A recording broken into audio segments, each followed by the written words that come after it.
Okay, so this is the International U2A engine and the Erickson forklift. The top of the muffler was rotted off, so everything could flow straight in.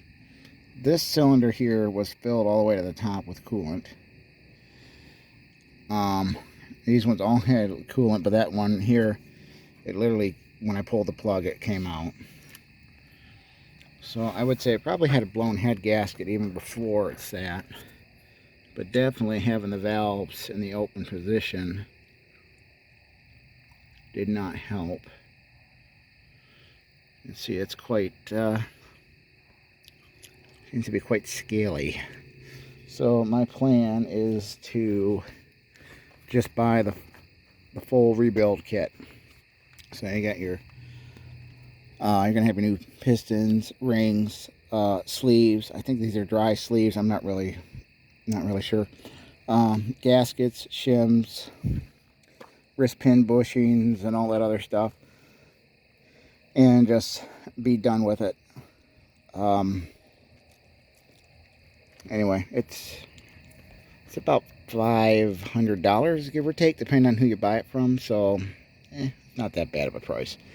Now, I've seen there's 4 other engines of these, the U2As, and they're for sale on Marketplace currently, all for about a couple $100. Damn mosquitoes!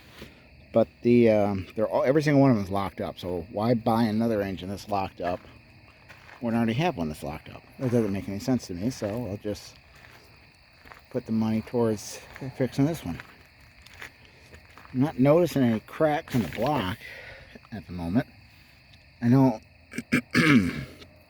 Alice Chalmers B and the C have a very bad problem with splitting between here. Every single one I ever had or worked on always had cracks there. So I don't see any puckering in the sides.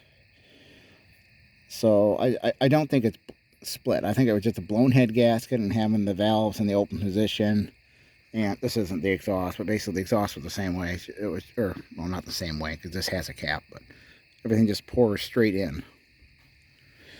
So anyway, I'll get that done. Radiator needs to be resoldered, but it doesn't look rotted. So, but it does need some work.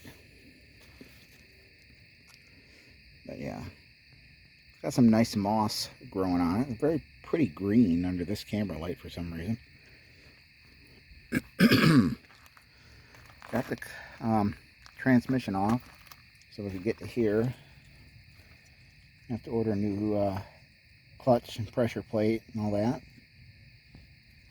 That was just not worth saving. It's in too bad a shape. Steering box, even though this is one that would have been on the old oh, what are those damn things called? The military trucks from World War II, Korea War era that people still use today. That's what this is off of. I'm going to put the one from my van because that's a power steering. I'm going to put the Dana 70 in here. Reason this axle's got a lot of wear and different repairs to it.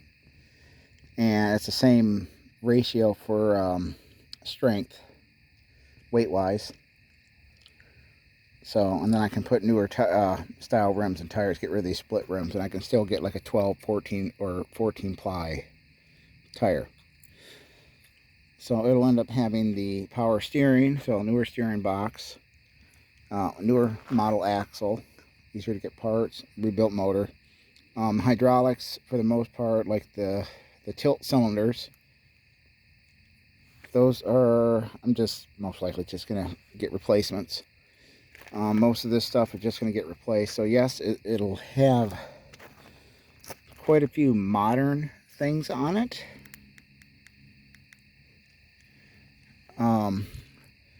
But the thing, if you're fixing it to sell for, depending on who you're selling it to, I mean, if you're donating it to a museum, obviously you want original. This isn't going to a museum. This isn't going to Greenfield Village or Henry Ford or any of that stuff. So basically, this is something most people are going to either use now and then or use a lot. You know, maybe at like a little, one of those little rock quarries where they move the stones around and stuff. something like that. But it's got to be practical, something they can use and get parts easy for. Now, obviously, it's still going to have an old engine. It's going to be rebuilt, but it's easy to get those engine parts. Having the modern hydraulic system will make it more practical, because if something breaks, you can look up a replacement easier than what I'm having to do, looking up ratios of pressures and everything else. It's going to be standard Dana 70 instead of the old Timken axle. I forget what this is. It's like a 5.1 something. You know, it is going to be shortened, but it is still going to be far easier to get parts that the person should need in the future. Steering box, same situation. A newer Saginaw steering box, so they can get parts if need be. There's obviously going to be some things that are made and modified, but you know, you got to do things here and there. But in the end, it's going to be stuff that's easy to do or can easily be found. Everything I sell, when I modify things, I always make a list, and I either include numbers or I keep my own logbook. So if they call me, they can say, I have this I bought from you, and I actually keep all my records. So I can say, oh, you have this engine, this and this and this. And if it's a part that I made, I have all that info, because then if they need a part, I can make them a part and send it to them. Also, another thing I do is, if it's something modified, I make sure to include info so they can look it up, or I have the info saved also, so if they lose it for some reason, that they can still find the parts. One thing I do with everything I sell, I always have a number for any machine. Like, I'll write it where it's not really visible unless you look down underneath something, you'll see the number. And all I gotta do is go to my logbook, and that tells me everything that I did, everything that was on it. If it's a used mower or something, I'll put down if it has anything that's got wear and how much life it has left, because I also do warranty on some of the stuff I sell, so that way I can keep track. You know, if it's something I did, I warranty it. If it's something that was already in a certain manner or whatever, you know, it's good to have records. But yeah, this will be modified to be more practical, user-friendly. Obviously, there's going to be a horn added for safety reasons, so you can, you know, you give your little honk when you're going to back up or move in the yard, so you're not going to have somebody walk out of a parking lot and get hit. Oh, also, it's going to have, I am converting the brakes, so it is going to have power brakes. The manual brakes are fine for the speed. But the hydraulic brakes and everything else is just more, I guess, practical. So I could do them. Yeah, I don't want to do them manual. It makes more sense to be power. And then you got your low indicator light too if you have a pressure issue. So anyway, but all the tires are going to be heavy ply rating, modern, not these dangerous Firestone rims. Forget what these ones are, but anyway, that's basically the update for now.